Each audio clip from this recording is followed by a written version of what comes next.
In July of 2022, I was contacted by conductor Barbara Schubert of the Dupage Symphony Orchestra, who was planning to perform Carlos Chavez's Sinfonia India, a piece he composed in December 1935 and completed during his first tour of the United States as a conductor in 1936.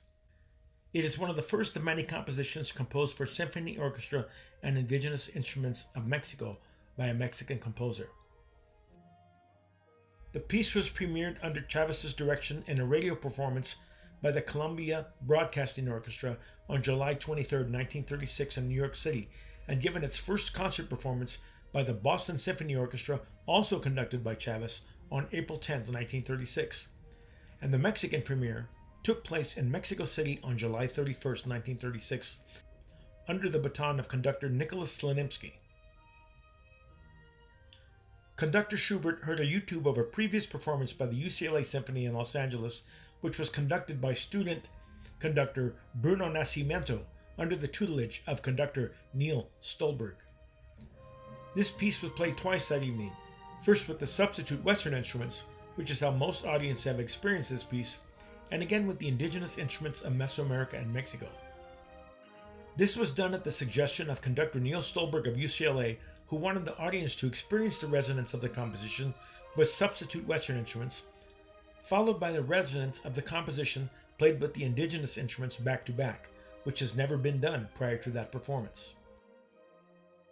I was invited to provide the instruments and instruction for UCLA and work with their percussion section and conductor for a few days prior to the performance. Professor Stephen Loza, who knows my chamber compositions for indigenous breath, percussion, and string instruments, and has invited me to lecture for the last 20 years, recommended me to UCLA to provide the instruments and instruction for the percussion section.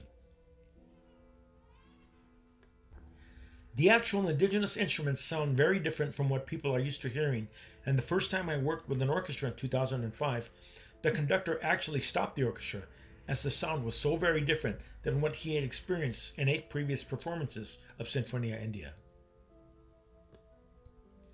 The logistics of shipping and insuring the instruments was cost prohibitive to fly them there and back to Los Angeles, and I suggested that they actually purchase the largest instrument, known as the Tlapanhuehuet, and fly me out along with the rest of the instruments instead of renting the instrument for one performance.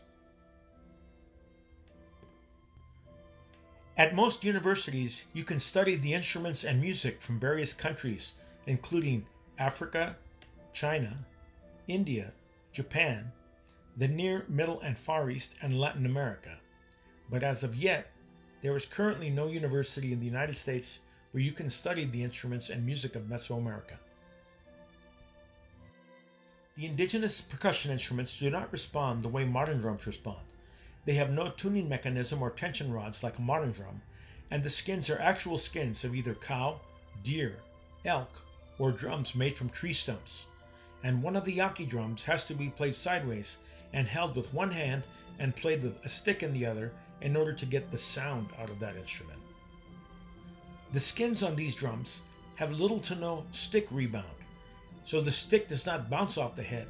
Rather, the player needs to adjust their technique in order to pull each stroke at all levels of dynamics, triple pianissimo to triple forte, in order to make music with these drums. Had a wonderful time rehearsing with the percussion section before and after we rehearsed with the orchestra. Each member was encouraged to try all manners of beaters, sticks, and techniques, as none of them had any experience playing these instruments before, and they each did an amazing job of utilizing their skills to develop new skills and adjusting their technique in order to play these instruments. Most Western percussionists are not used to drums moving while being struck or floating in water.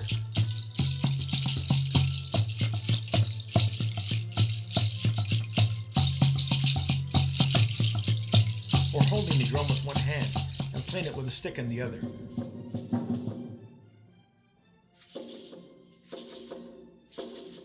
Or articulating rhythms with butterfly chrysalis and deer hooves. We also experimented where the percussionists would stand to get the best sound and juxtaposition of sound within the instruments as a percussion section and within the orchestra. None of this would be possible without the willingness of the musicians, and I look fondly and with great respect for their ability to go above and beyond and jump into the unknown. Beyond fortunate to be invited to play music in 28 countries on 5 continents. Whenever I am invited to do so, I ask if it would be possible to visit schools, to share what has so graciously been shared with me, understanding that most have never heard of the culture, history, or instruments of the indigenous people of Mexico and Mesoamerica, and that I am one of many modern-day practitioners, albeit in a less traditional setting. The Dupage Symphony Orchestra wholeheartedly agreed to this, and instead of sitting in a hotel room waiting for orchestral rehearsals, they put together a full itinerary to do exactly that.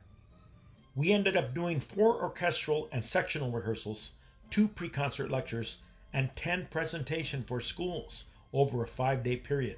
And the concert, by the way, was sold out.